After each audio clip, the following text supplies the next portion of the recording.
আপনাকে কষ্ট সহ্য করে দাঁড়াতে হবে।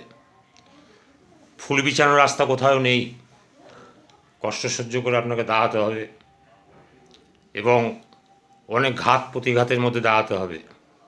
যদি আপনি ঘাত প্রতিঘাত এবং কষ্টের মধ্যে পড়েন, তাহলে ভাববেন যে আপনার সময়, ভালো সময় শুরু হয়েছে।